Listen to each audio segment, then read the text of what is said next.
Welcome back to modified wheels. അപ്പോൾ ഇന്ന് നമ്മൾ കൊണ്ടുവന്നിരിക്കുന്ന ഒരു ലെജൻഡിനെയാണ്, ഒരു ലെജൻഡ് ബൈക്ക്. അപ്പോൾ നിങ്ങൾ തമ്മിലെ കണ്ട് കാണും എന്തായാലും. അപ്പോൾ നമുക്ക് നമ്മുടെ കോണ്ടിനെൻ്റൽ GT 535 ആണ് നമ്മളിന്ന് കൊണ്ടുവന്നിരിക്കുന്നത്. അപ്പോൾ വണ്ടി 2013 മുതൽ 2018 വരെയാണ് വണ്ടി പ്രൊഡക്ഷൻ ഉണ്ടായിരുന്നത്. അത് കഴിഞ്ഞിട്ട് വണ്ടി റോയൽ എൻഫീൽഡ് വണ്ടി ഡിസ്കണ്ടിന്യൂ ചെയ്തു. പക്ഷേ വണ്ടി വേറെ ലെവലായിരുന്നു, വേറെ പുറകെ ഇരിക്കണ്ടോ, വേറെ മൂഡ്, ഒരു രക്ഷയില്ല. എൻ്റെ പൊന്നളിയാ സീം വണ്ടിയാട്ടോ. അപ്പോൾ നമുക്കിന്ന് നമ്മൾ ഈ വണ്ടി, അപ്പോൾ നമ്മുടെ ചാനലിൽ ഈ വണ്ടി കൊണ്ടുവരാനായിട്ട് കാരണമുണ്ട്. കാരണം ഇതിൽ കുറച്ചൊരു ചെറിയ അപ്ഡേഷൻസ് കാര്യങ്ങളൊക്കെ കൊണ്ടുവന്നിട്ടുണ്ട്. നമ്മുടെ സ്റ്റോക്ക് വണ്ടിയിൽ നിന്ന് വ്യത്യസ്തമായ കുറച്ച് കാര്യങ്ങൾ ഇങ്ങനെ ചെയ്തിട്ടുണ്ട്. അതുമാത്രമല്ല ഈ വണ്ടി സ്റ്റോക്കാണെങ്കിലും വണ്ടി ഒന്ന് റിവ്യൂ ചെയ്യാനുള്ള ഉണ്ട്. അപ്പോൾ അതുപോലെ ഒരു വണ്ടി ആയതുകൊണ്ടാണ് നമ്മളിത് കൊണ്ടുവന്നിരിക്കുന്നത്. അപ്പോൾ നമുക്ക് നേരെ വീഡിയോയിലേക്ക് കിടക്കാം, വണ്ടിയുടെ ഡീറ്റെയിൽസിലേക്ക് കിടക്കാം. അപ്പോൾ ആദ്യമായിട്ട് എൻ്റെ ചാനൽ കാണുന്നവരാണ് ജസ്റ്റ് വീഡിയോ ഒന്ന് ലൈക്ക് ചെയ്യുക, ചാനൽ സബ്സ്ക്രൈബ് ചെയ്യുക. പിന്നെ നമ്മുടെ ഇൻസ്റ്റാഗ്രാം പേജ് ഫോളോ ചെയ്യാൻ ആരും മറക്കരുത്. മോഡിഫൈഡ് വീൽസിന് ഇൻസ്റ്റാഗ്രാം പേജ് ഉണ്ട്, അപ്പോൾ ലിങ്ക് ഞാൻ താഴെ കൊടുത്തേക്കാം. അപ്പോൾ എല്ലാവരും കയറി ഒന്ന് ഫോളോ ചെയ്യാൻ ശ്രമിക്കുക.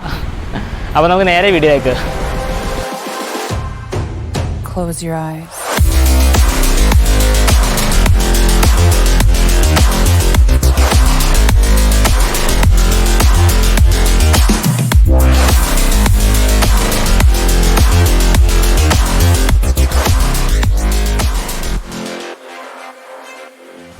അപ്പോൾ ഇത് ഈ ഇരിക്കുകയാണ് നമ്മുടെ royal Enfield continental GT 535.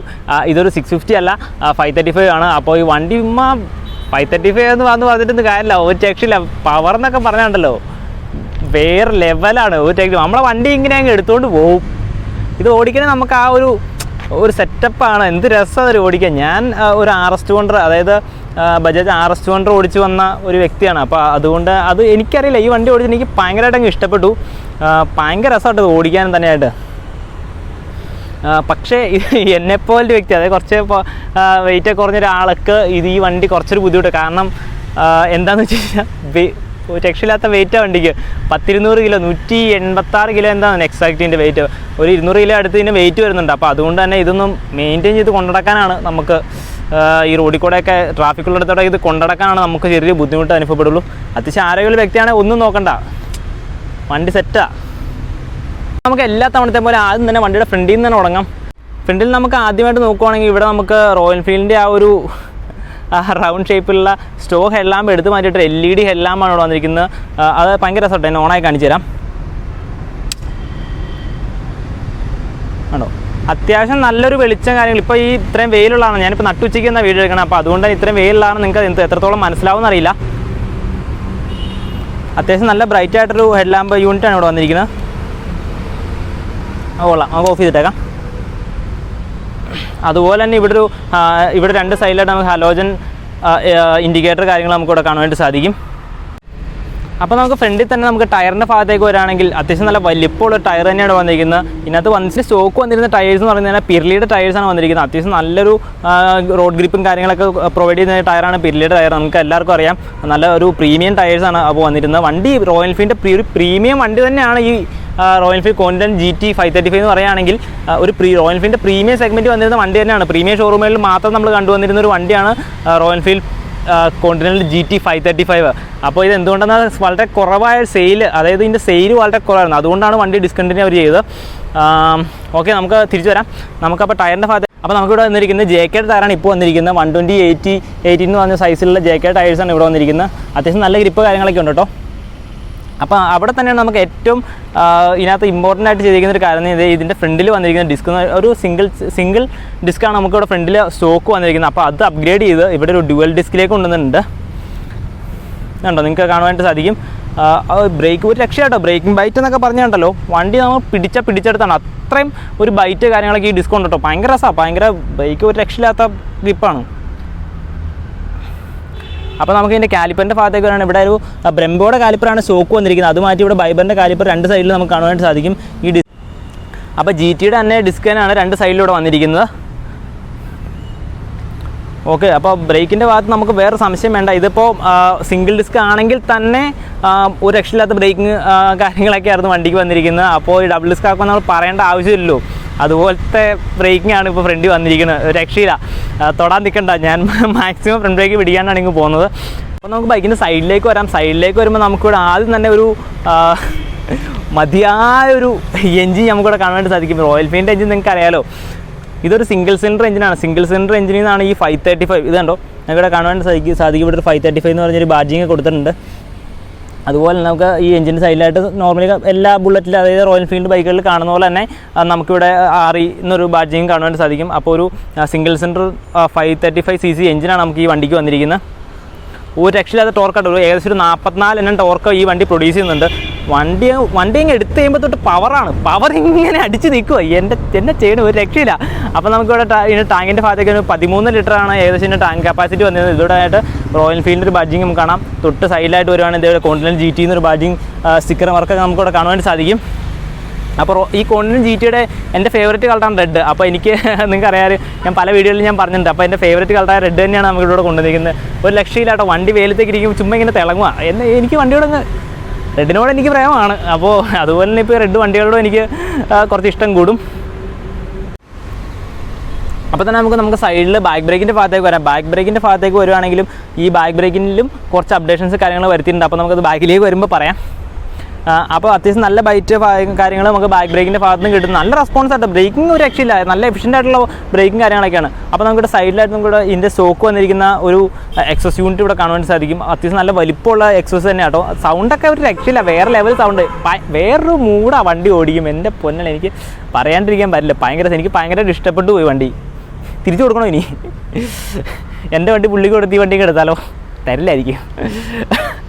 Okay, അപ്പോൾ ഈ വണ്ടി നമ്മളിപ്പോൾ ഉള്ളവരെന്ന് പറഞ്ഞു കഴിഞ്ഞാൽ ആ വണ്ടി അത്ര കണ്ട് സ്നേഹിക്കുന്നവർ മാത്രമാണ് ഇതുപോലൊരു വണ്ടി കൊണ്ടുനടക്കുള്ളൂ. ഇത് മെയിൻറ്റെയിൻ ചെയ്ത് കൊണ്ടുനടക്കാൻ അത്ര കണ്ട് ഇഷ്ടപ്പെടുന്നവർ മാത്രമേ ഈ വണ്ടി കൊണ്ടുനടക്കുള്ളൂ. ഓക്കെ, അപ്പം നമുക്ക് ഇവിടുന്ന് വണ്ടിയുടെ ബാക്ക് സൈഡിലേക്ക് വരാം. ഇനിയൊരു കാര്യം എന്ന് പറഞ്ഞാൽ നമ്മുടെ ഈ ബാക്ക് സൈഡിൽ വന്നിരിക്കുന്ന അലോയ് നിങ്ങൾ ശ്രദ്ധിച്ചോ? ഇത് 18 ഇഞ്ച് അലോയാണ് സ്റ്റോക്ക് വന്നിരിക്കുന്നത്. 18 ഇഞ്ച് റിമ്മായിരുന്നു സ്റ്റോക്ക് വന്നിരിക്കുന്നത്. ഒരു സ്പോക്ക് വീൽസോട് കൂടിയ, അതായത് വയർ സ്പോക്സ് വീൽസോട് കൂടിയ റിമ്മായിരുന്നു വന്നിരുന്നത്. അത് മാറ്റി നമ്മുടെ KTM-ലേക്ക് കണ്ടുവരുന്ന അലോയ് കട്ട് ചെയ്ത് അതിനകത്ത് ഈ വയർ സ്പോക്സ് ആഡ് ചെയ്താണ് ഇവിടെ കൊടുത്തിരിക്കുന്നത്. അപ്പോൾ നമുക്കിനി വണ്ടിയുടെ ബാക്ക് സൈഡ് സസ്പെൻഷൻ്റെ ഭാഗത്തേക്ക് വരുന്നത് പയോളിയുടെ സസ്പെൻഷനാണ് ഇവിടെ വന്നിരിക്കുന്നത്. അത്യാവശ്യം നല്ല സോഫ്റ്റ് ആയിട്ടുള്ള സസ്പെൻഷൻ കാര്യങ്ങളൊക്കെയാണ് ഉള്ളത്. അപ്പോൾ നമുക്കിനി വണ്ടിയുടെ ബാക്ക് സൈഡ് ടയറിൻ്റെ ഭാഗത്തേക്ക് വരുവാണെങ്കിൽ MRF-ൻ്റെ ടയറാണ് ഇപ്പോൾ ഇവിടെ വന്നിരിക്കുന്നത്. ഞാൻ പറഞ്ഞല്ലോ ആദ്യം തന്നെ പിരലിയുടെ ടയർസാണ് ഇവിടെ സ്റ്റോക്ക് വരുന്നത്. അപ്പോൾ ഇപ്പോൾ കൊണ്ടുവന്നിരിക്കുന്ന MRF-ൻ്റെ 150, 60, R70 എന്നുള്ള സൈസുള്ള ടയർസ് കാര്യങ്ങളൊക്കെയാണ് ഇവിടെ വന്നിരിക്കുന്നത്. ഓക്കെ, അത്യാവശ്യം നല്ല ഗ്രിപ്പ് കാര്യങ്ങളിലൊക്കെ ഉള്ള ടയറാട്ടോ. വണ്ടിക്ക് അത് വേണം, കാരണം വണ്ടി അത്ര നല്ല പവറുണ്ട്. അപ്പോൾ ബ്രേക്കിംഗ് അത്ര എഫിഷ്യൻ്റ് ആകുമ്പോൾ ടയറും അത്ര എഫിഷ്യൻ്റ് ആയിട്ടുള്ള ടയർ തന്നെ ഇടണം. ഓക്കെ, നമുക്കിനി അവിടെ നിന്ന് വണ്ടിയുടെ ബാക്ക് സൈഡിൽ ഇവിടെ ടെയിൽ ലാമ്പിൻ്റെ ഭാഗത്തേക്ക് വരികയാണെങ്കിൽ ഒരു കുഞ്ഞൻ ടെയിൽ ലാമ്പാണ്, ഒരുപാട് വലിപ്പമൊന്നുമില്ല. അപ്പോൾ അത്യാവശ്യം നല്ല ടെയിൽ ലാമ്പ് കാര്യങ്ങളൊക്കെ ഇവിടെ വന്നിട്ടുണ്ട്. നമ്മൾ ബാക്ക് സൈഡൊക്കെ സ്റ്റോക്കാട്ടോ. ഇനി ബാക്ക് സൈഡ് ബ്രേക്കിൻ്റെ ഭാഗത്തേക്കാണ് നമുക്ക് വരേണ്ടത്. അവിടെയാണ് നമ്മളെ കാത്തിരിക്കുന്ന ഒരു സംഭവം എന്ന് വെച്ച് കഴിഞ്ഞാൽ ബാക്ക് സൈഡിലെ ഡിസ്ക് സിംഗിളാണ്. അപ്പോൾ അതിനകത്ത് തന്നെ 2 കാലിപ്പർ കൊടുത്തിട്ടുണ്ട്. ബൈബറിൻ്റെ തന്നെ 2 കാലിപ്പറാണ് ഇവിടെ കൊടുത്തിരിക്കുന്നത്. അപ്പോൾ നിങ്ങൾക്ക് മനസ്സിലാക്കാമല്ലോ അതിൻ്റെ ബ്രേക്കിംഗ് ഒരു രക്ഷയില്ല. വണ്ടി ഞാൻ ആദ്യമേ പറഞ്ഞല്ലോ, വണ്ടിയുടെ ബ്രേക്കിംഗ് പൊളിയാണ്. ഓക്കെ, അപ്പോൾ നമുക്ക് നമ്മൾ വണ്ടിയുടെ ലെഫ്റ്റ് സൈഡ് പ്രൊഫൈലിലേക്ക് വന്നിരിക്കുകയാണ്. ലെഫ്റ്റ് സൈഡും റൈറ്റ് സൈഡും എൻ്റെ സെയിം തന്നെയാണ്. അപ്പോൾ നമുക്കിവിടെ വണ്ടിയുടെ ലെഫ്റ്റ് സൈഡ് നമുക്ക് ഗിയറിൻ്റെ ഭാഗത്തേക്ക് വരാണെങ്കിൽ ഒരു 5 സ്പീഡ് ഗിയർ ബോക്സാണ് വന്നിരിക്കുന്നത്. 5 സ്പീഡൊക്കെ ധാരാളം, അത് തന്നെ കൂടുതലാണ്. അപ്പോൾ ഞാൻ അന്നേരം വണ്ടിയുടെ പവർ പറയാൻ മറന്നുപോയി. വണ്ടിക്ക് 29 bhp വണ്ടിക്ക് പവർ വരുന്നത്. ഓക്കെ, ഇനി നമുക്ക് അവിടെ നിന്ന് വണ്ടിയുടെ മീറ്ററിൻ്റെ ഭാഗത്തേക്ക് വരാം. മീറ്ററൊക്കെ ഒരു സ്റ്റോക്ക് മീറ്റർ തന്നെയാണ് വന്നിരിക്കുന്നത്. അപ്പോൾ നമുക്ക് ഈ മീറ്ററിൻ്റെ ഭാഗത്തായിട്ട് നമുക്ക് ഇവിടെ RPM മീറ്റർ കാണാൻ, ഇവിടെ ഒരു സ്പീഡോ മീറ്റർ കാണാം. പിന്നെ ചെറിയൊരു ഡീറ്റെയിൽ മീറ്ററിൻ്റെ ഒരു മീറ്റർ നമുക്കിവിടെ കാണുവാനായിട്ട് സാധിക്കും. നമുക്ക് ഓണാക്കി നോക്കാം. അപ്പോൾ മീറ്ററിൽ തന്നെ ഓഡോമീറ്റർ കാര്യങ്ങളൊക്കെ ട്രിപ്പ് 1, ട്രിപ്പ് 2 അതിന് 2 ട്രിപ്പ് മീറ്റർ നമുക്കിവിടെ കാണാൻ സാധിക്കും. ഫ്യൂൽ ഇൻഡിക്കേഷൻ നമുക്ക് കാണാം. അതിന് ബേസിക് ആയിട്ടുള്ള കാര്യങ്ങളൊക്കെ ഉൾപ്പെടുത്തിക്കൊണ്ടുള്ള മീറ്ററാണ്. അപ്പോൾ നിങ്ങൾ ആലോചിക്കും 2013 മോഡൽ വണ്ടിയാണ്. അപ്പോൾ ആ ഒരു കാര്യങ്ങളൊക്കെ നമ്മൾ ഇതിനകത്ത് പ്രതീക്ഷിച്ചാൽ മതി. അപ്പോൾ ഇവിടെ റൈറ്റ് സൈഡിലേക്ക് വരാണ്ടത് ഈ സംഭവം നമ്മളവിടെ കണ്ടിട്ടുണ്ടല്ലോ. ഇത് ബജാജിൽ നിന്ന് കൊണ്ടുവന്നിട്ടില്ലാന്ന് എനിക്ക് തോന്നുന്നത്. കാരണം എൻ്റെ കയ്യിലിരിക്കുന്ന വണ്ടിക്കും ഇത് തന്നെയാണ്, ഈ സെയിം സംഭവം തന്നെയാണ് വന്നിരിക്കുന്നത്. അപ്പോൾ ബജാജിൻ്റെ യൂണിറ്റൊക്കെയാണ് ഇവിടെ കൊടുത്തിരിക്കുന്നത്. ലെഫ്റ്റ് സൈഡിലും റൈറ്റ് സൈഡിലും ബജാജിൻ്റെയാണ്. അപ്പോൾ ഇവിടെ ഒരു ക്ലിപ്പ് ഓൺ ഹാൻഡിൽ ബാർ കാര്യങ്ങളൊക്കെ ഇവിടെ വന്നിട്ടുണ്ട്. അപ്പോൾ ഇനി എന്തായാലും ഞാൻ അധികം പറഞ്ഞുകൊണ്ട് നിൽക്കുന്നില്ല. നമുക്ക് വണ്ടി ഒന്ന് റൈഡ് ചെയ്ത് നോക്കണ്ടേ. ശരിക്കും പറഞ്ഞാൽ ഈ വണ്ടിയുടെ അധികം നമുക്ക് പറയാനൊന്നുമില്ല. നമുക്ക് വണ്ടി ഓടിക്കാനുള്ള ഉള്ളത്. കാരണം വണ്ടി ഓടിക്കുക തന്നെ ചെയ്യണം. വണ്ടിയുടെ ഒരു ലെവൽ അറിയണമെങ്കിൽ ഭയങ്കര. പക്ഷേ ഇതിനൊരു ചെറിയൊരു വിഷയമുണ്ട്. വണ്ടിയുടെ സെൽഫ് ചെറുതായിട്ടൊന്ന് കംപ്ലൈൻ്റായി കിടക്കുക. അപ്പോൾ അതുകൊണ്ട് കിക്കർ അടിച്ച് തന്നെ സ്റ്റാർട്ടാക്കേണ്ടിയിരുന്നു. ഞാൻ രാവിലെ തിന്നതെല്ലാം തേച്ചു, കാരണം വണ്ടി അതുപോലെ വെയിറ്റ് ആണ്. അപ്പോൾ ഞാൻ അടിച്ചിട്ടൊന്ന് സ്റ്റാർട്ടാകണല്ലോ, ഉള്ള കാര്യം പറയാമല്ലോ. അപ്പോൾ നോക്കാം, നമുക്കൊന്ന് സ്റ്റാർട്ടാക്കി നോക്കാം. എന്തായാലും സ്റ്റാർട്ട് ആവുകയാണെങ്കിൽ ഞാൻ ഇതിൻ്റെ ഒരു റൈഡ് റിവ്യൂ ഒക്കെ ഇടാം. നോക്കട്ടെ കേട്ടോ. നമുക്ക് എന്തായാലും വണ്ടിയിലേക്ക് കയറിയിരിക്കാം. അപ്പോൾ നമുക്ക് വണ്ടി ഒന്ന് റൈഡ് ചെയ്ത് നോക്കാം. ആദ്യം വണ്ടി എന്നെ കൊണ്ട് സ്റ്റാർട്ട് ചെയ്യാൻ പറ്റുമോ നോക്കട്ടെ, എന്നിട്ട് വേണം റൈഡ് റിവ്യൂ ഒക്കെ ഉണ്ടോ എന്ന് പറയാനായിട്ട്. നമുക്ക് നോക്കാം.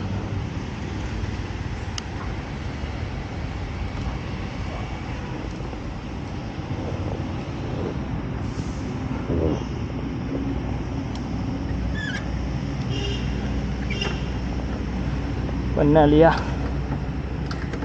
സ്റ്റാർട്ടായാൽ മതിയായിരുന്നു.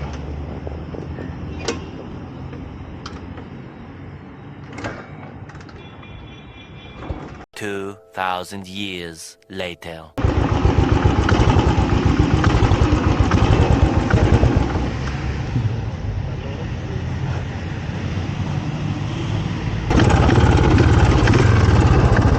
എത്തിയാൽ മതിയായിരുന്നു.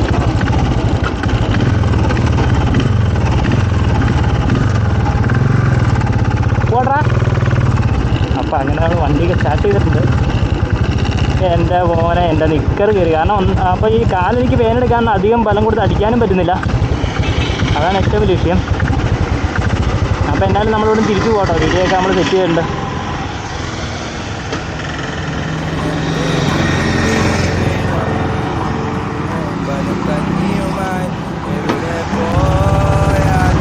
അപ്പോൾ വണ്ടി സ്റ്റാർട്ടായി വരുന്നൊരു പ്രശ്നം എന്താണെന്ന് വെച്ചാൽ അതിൻ്റെ ആക്സിലേറ്റർ ആ പ്ലേ പോയി. അപ്പോൾ ഞാനിത് എങ്ങനെ ഇനി ഫുള്ളായിട്ട് കൊണ്ടെത്തിക്കും എന്നുള്ള ഞാൻ ആലോചിച്ചിരിക്കണേ. ഇങ്ങനെ ഇവിടുന്ന് കുറച്ചുള്ളൂ. എന്തായാലും ഞാൻ അങ്ങോട്ട് പോയിക്കൊണ്ടിരിക്കുക. എൻ്റെ പെട്ട അവസ്ഥയാണ്.